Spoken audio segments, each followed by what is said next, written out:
Hello नमस्कार दोस्तों, वापस से एक नई वीडियो में आपका स्वागत है। तो दोस्तों, आपने इस वीडियो का थंबनेल देखा होगा, आपको पता चल गया होगा कि इस वीडियो के अंदर हम लोग किस बारे में बात करेंगे। जी हाँ दोस्तों, इस वीडियो के अंदर हम लोग स्पेशली बात करने वाले हैं यूपी ग्राम पंचायत चुनाव 2026 को लेकर के लेटेस्ट अपडेट के बारे में। और इस वीडियो के अंदर जो चुनाव की तारीख है, संभावित तिथि, उसके बारे में हम लोग बात करेंगे। इसके साथ ही चुनाव कब तक होगा, किस डेट को होगा और किस ज़िले में किस दिन चुनाव होगा, ये भी हम लोग बात करेंगे। कितने चरण में होगा, ये भी बात करेंगे। और आरक्षण को लेकर के क्या बातें चल रही हैं और जो नए अपडेट आए हैं उसके बारे में भी बात करेंगे। तो वीडियो बहुत खास है आपके लिए, वीडियो को पूरा ज़रूर देखिएगा। अगर आप भी यूपी पंचायत चुनाव 2026 में चुनाव लड़ना चाहते हैं या फिर प्रत्याशी बनना चाहते हैं या ग्रामीण क्षेत्र से आप आते हैं, तो ये वीडियो आपके लिए बहुत खास है।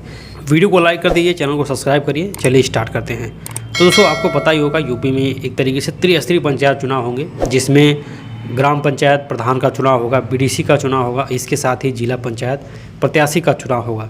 और दोस्तों, निर्वाचन आयोग की तरफ से समय समय पे पिछले 3 से 4 महीने से 6 महीने से चीज़ें चल रही हैं, तैयारी चल रही है। पेटियों की अगर हम लोग बात करें तो उसका टेंडर बहुत पहले जारी हो चुका था, वो कंप्लीट हो चुका है। इसके साथ जो बैलेट पेपर की छपाई होती है, बैलेट पेपर का मतलब आपको पता होगा कि ये जो पंचायत चुनाव होते हैं वो पेपर के माध्यम से होते हैं, यानी कि बैलेट पेपर होता है और उसको उस पर मुहर मार करके फिर बक्से में जमा किया जाता है वोट को। तो बैलेट पेपर की छपाई का काम पूरा हो चुका है, जिसमें प्रत्याशियों का चुनाव चिन्ह होता है। तो ये सब कुछ कंप्लीट हो चुका है। अब यहाँ पे मतदाता सूची के अंदर भी बहुत तेज़ी से काम चल रहा है। बीएलओ घर घर जा कर के जो भी उसमें गड़बड़ी है सुधार किया जा रहा है। और जो नए युवा हैं जिनकी उम्र 18 वर्ष पूरी हो चुकी है या जिनका अभी तक वोटर लिस्ट के अंदर नाम नहीं है, उनका नाम ऐड किया जा रहा है। तो ये सुनिश्चित करिए कि अगर आप प्रत्याशी हैं तो आप भी इस काम को ज़रूर करवाएं बीएलओ के साथ मिल करके। इससे एक पॉजिटिव इमेज आपकी बनेगी ग्राम सभा के अंदर, जो चुनाव में आपको काफ़ी ज़्यादा हेल्प करेगी। दोस्तों, पंचायत चुनाव की अगर हम लोग बात करें तो यूपी में 4 चरण में पंचायत चुनाव होंगे, यानी कि 4 दिन अलग अलग डेट को मतदान होंगे, क्योंकि यूपी काफ़ी बड़ा राज्य है। और ऐसे में दोस्तों, एक बार में पंचायत चुनाव करा पाना संभव नहीं है, क्योंकि उतने संसाधन नहीं हैं और बहुत ज़्यादा प्रॉब्लम हो जाएगी अगर एक दिन में कराया जाएगा। इसलिए 4 चरण में पंचायत चुनाव होगा, जिसमें अलग अलग ज़िले आएंगे।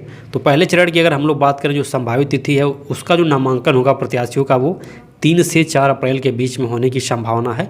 और मतदान उसका जो है वो 15 अप्रैल को होगा, यानी कि नामांकन से 8 से 10 दिन के बाद से पंचायत चुनाव होता है। तो पहले चरण का नामांकन 3 से 4 अप्रैल को होगा और मतदान 15 अप्रैल को होगा। दूसरे चरण की अगर हम लोग बात करें यहाँ पे, तो जो नामांकन प्रत्याशियों का होगा वो 7 से 8 अप्रैल तक होगा और मतदान 19 अप्रैल 2026 को होने की संभावना है।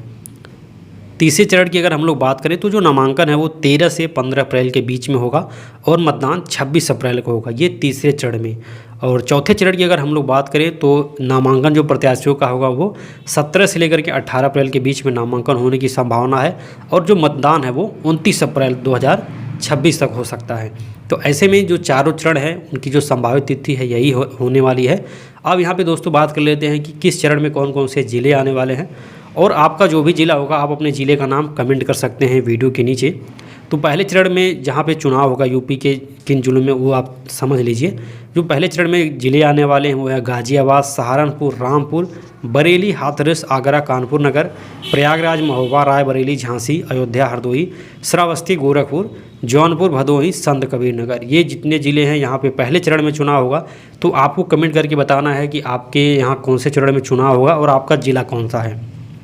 दूसरे चरण की अगर हम लोग बात करें तो मुजफ्फरपुर नगर, बागपत, गौतम बुद्ध नगर, बिजनौर, अमरोहा, मैनपुरी, बदायूं, एटा, कन्नौज, इटावा, चित्रकूट, लखनऊ, ललितपुर, प्रतापगढ़, लखीमपुर खीरी, सुल्तानपुर, गोंडा, महाराजगंज, वाराणसी, आजमगढ़, ये दूसरे चरण में ज़िले आने वाले हैं और इनके यहाँ दूसरे चरण में पंचायत चुनाव होगा। तीसरे चरण की अगर हम लोग बात करें तो तीसरे चरण में जो ज़िले आ रहे हैं वो है शामली, मेरठ, पीलीभीत, कासगंज, औरैया, फिरोज़ाबाद, मुरादाबाद, जालौन, हमीरपुर, फतेहपुर, कानपुर देहात, उन्नाव, अमेठी, बलिया, देवरिया, सिद्धार्थनगर, मिर्ज़ापुर, बाराबंकी, बलरामपुर और चंदौली। ये जितने ज़िले हैं वो तीसरे चरण में यहाँ पे पंचायत चुनाव होने की संभावना है। चौथे चरण की अगर हम लोग बात करें तो बुलंदशहर, हापुड़, संभल, अलीगढ़, शाहजहाँपुर, मथुरा, फर्रुखाबाद, बांदा, कौशाम्बी, अम्बेडकर नगर, सीतापुर, गाजीपुर, बहराइच, कुशीनगर, बस्ती, मऊ और सोनभद्र, ये जो ज़िले हैं ये चौथे चरण में आने वाले हैं। तो इस प्रकार से दोस्तों पंचायत चुनाव का जो कार्यक्रम है वो 2026 में प्रकाशित हो सकता है और इसी डेट पे ये संभावित तिथि है। एक तरीके से यहाँ पे इस तरह से चुनाव हुआ और ये जो संभावित तिथि है ये 2021 में जो पंचायत चुनाव हुआ था उसके आधार पे ये बनाई गई है। तो जहाँ तक संभावना है 80% संभावना है, पॉसिबिलिटीज़ है कि ये जो चुनाव होगा इसी डेट को होगा और इस प्रकार से होगा।